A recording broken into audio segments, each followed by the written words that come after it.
Hello everyone, welcome back to my YouTube channel Stammering to Fluency by Devjit. तो मैं आज बहुत एक इम्पॉर्टेंट टॉपिक लेकर आया हूँ कि do exercises really help in overcoming stammering. क्या एक्सरसाइज से स्टैमरिंग ओवरकम होता है? द आंसर इज नहीं, the answer is no. Exercises just help us to calm our mind. It does not help us to overcome stammering. Stammering exercises से ख़त्म नहीं होता है। Stammering सही टेक्निक को सही तरीके से सही जगह पर अगर इम्प्लीमेंट कर पाए तो आपका रूट कॉज के हिसाब से तो आपका स्टैमरिंग ओवरकम होता है। मैं फिर से बोलता हूँ कि एक्सरसाइज से स्टैमरिंग ओवरकम नहीं होता, तो फिर लोग एक्सरसाइजेस करने के लिए क्यों बोलते हैं? तो लोग एक्सरसाइजेस करने के लिए इसलिए बोलते हैं कि exercises calms our mind down. It calms our mind, यानी कि हमारे दिमाग को यह शांत करता है और उस काम सिचुएशन में हमें स्टैमरिंग में स्लाइट रिलीफ मिलता है, या फिर अगर हमारा माइंड काम रहता है तो हमें स्टैमरिंग कम होता है। इस कारण से stammering can be only solved by using techniques, right techniques at the right place at the right time in the right way, and with the help of the techniques we can take our words clearly of our mouth, which will in turn send a message to our subconscious mind that we are being able to speak fluently without stammering, which will clear our negative memories from our mind, which will in turn help us to overcome stammering। यानी कि हमको सही technique सही जगह पर सही तरीके से अगर हम इम्प्लीमेंट कर पाए तो हमारे सबकॉन्शियस माइंड को ये मैसेज जाएगा कि हम सही से बोल पा रहे हैं। तो हमारा जो नेगेटिव पाइल है वर्ड्स को लेकर कि हमें इस वर्ड पर स्टैमरिंग होता है, वो पाइल घटता चला जाएगा, और जिस दिन ये पाइल घटता चला जाएगा और हमारा कॉन्फिडेंस और हमारा फ्लुएंसी का एक्सपीरियंस बढ़ता जाएगा तो हमारा स्टैमरिंग ऑटोमेटिकली ख़त्म होगा। तो स्टैमरिंग एक्सरसाइजेस से ख़त्म नहीं होता है, एक्सरसाइजेस से टेम्पोररी रिलीफ मिलता है कि एक्सरसाइजेस से हमारा माइंड काम होता है, और उससे क्या होता है, हमें जब तक एक्सरसाइजेस का टेम्पोररी इफेक्ट हमारा दिमाग में रहता है और हमारा दिमाग काम रहता है, हम सही से बोल पाते हैं। इसके लिए लोग एक्सरसाइजेस को इतना इम्पोर्टेंस देते हैं, लेकिन एक्सरसाइजेस से स्टैमरिंग ओवरकम नहीं होता है।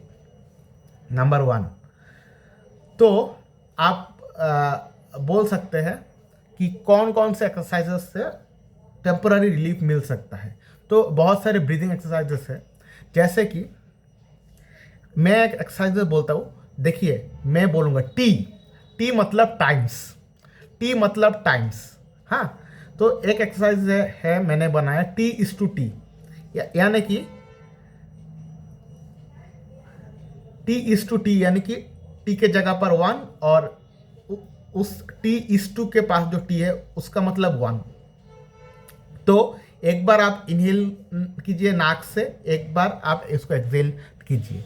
और मैंने और एक एक्सरसाइज बना है कि T:2T, यानी कि एक बार इनहेल कीजिए और उसी एयर को आप 2 बार में, यानी कि 2 टाइम्स में, 1 टाइम आप इनहेल कीजिए और 2 टाइम्स में उस सांस को आप नाक से छोड़िए। इसको मैं बोलता हूँ T:2T। और एक एक्सरसाइजेस है जो एंजाइटी में थोड़ा हमें बहुत रिलीफ देता है, वो है T:4T:2T, यानी कि हम अगर 1 टाइम इनहेल करेंगे तो इस एयर को हम ऑन द काउंट ऑफ 40 मतलब 4 टाइम्स उसको हम होल्ड करेंगे हमारा चेस्ट में। फिर 1 के डबल है 2, यानी कि 2 टाइम्स में उसका डबल हम उसको एक्सेल करेंगे। यानी कि हम अगर 1 इनहेल करते हैं तो उसको 4 टाइम्स हम होल्ड करेंगे और 2 टाइम्स में उसको एक्सेल करेंगे। अगर हम 2 इनहेल करते हैं, 2 टाइम्स इनहेल करते हैं तो उसका 4 टाइम्स यानी कि 8 टाइम्स हम उसको होल्ड करेंगे और उसका 2 का डबल है 4, यानी कि 4 टाइम्स में उसको हम एक्सेल करेंगे। इससे क्या होगा, हमारा ब्रेन में थोड़ा हमारा जो ओवर थिंकिंग है उससे हमें रिलैक्सेशन मिलेगा और हमारा एंजाइटी थोड़ा हमारा कंट्रोल में आएगा for temporary period of time. यानी कि ये एक टेम्पररी सॉल्यूशन है, लेकिन ये परमानेंट सॉल्यूशन नहीं है। ये 3 एक्सरसाइजेस से और आप और एक एक्सरसाइजेस कर सकते हो।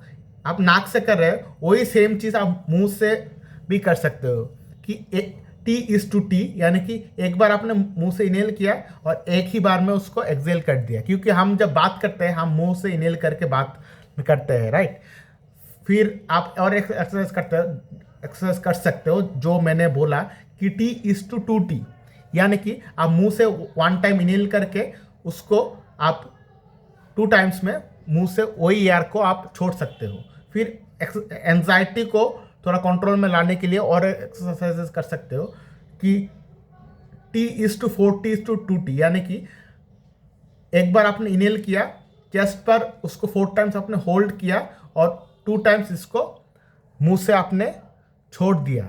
यानी कि आप जितनी बार इनहेल करेंगे मुंह से उसके 4 टाइम्स आपको होल्ड करना है और उसके 2 टाइम्स आपको जो एयर आपने इनहेल किया है उस एयर को जितनी बार में इनहेल किया है, जितने टाइम में इनहेल किया है उसके डबल काउंट करके उसी एयर को आपको छोड़ना है। तो आपका क्या होगा, एंजाइटी में एक स्लाइट टेम्पररी रिलीफ आपको मिल सकता है। तो ये आप कर सकते हो। ये हमारा ब्रीदिंग एक्सरसाइजेस है। मैं आपको करके दिखाता हूँ।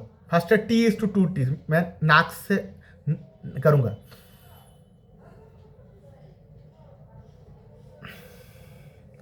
अभी मैं करूँगा T/2T, यानी कि 1 टाइम मैं इनहेल करूँगा और 2 टाइम में उसको एक्सेल करूँगा।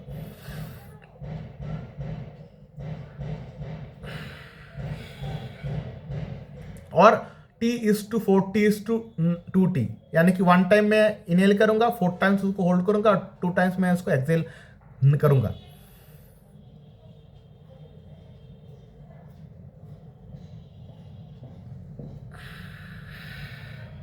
अभी उसी सेम चीज को मैं मुंह से करके दिखाऊंगा T/2T, क्योंकि हम मुंह से बात करते समय हमेशा मुंह से इनहेल करते हैं, तो इसके लिए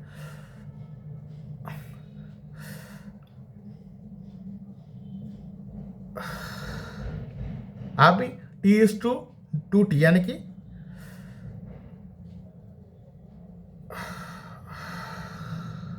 अभी T/4 T/2T, यानी कि जितनी बार इनहेल करूंगा उसके 4 टाइम्स मैं होल्ड करूंगा और 2 टाइम्स मैं उसको एक्सेल नहीं करूंगा।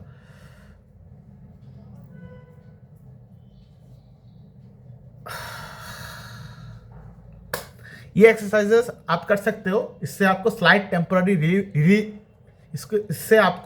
टेम्पररी रिलीफ मिल सकता है। तो ये आप करके देख सकते हो। लेकिन एक्सरसाइजेस से स्टमरिंग परमानेंटली ओवरकम नहीं होता है। स्टमरिंग परमानेंटली आप आपके नेगेटिव एक्सपीरियंसेस को टेक्निक के मदद से आप पॉजिटिव एक्सपीरियंसेस में कन्वर्ट अगर कर पाए तो आपका स्टैमरिंग खत्म होगा। यानी कि if you convert your negative experiences with the help of techniques who positive experiences, then only your stammering will overcome. तो ये एक्सरसाइजेस से स्टैमरिंग परमानेंटली ओवरकम नहीं होता है।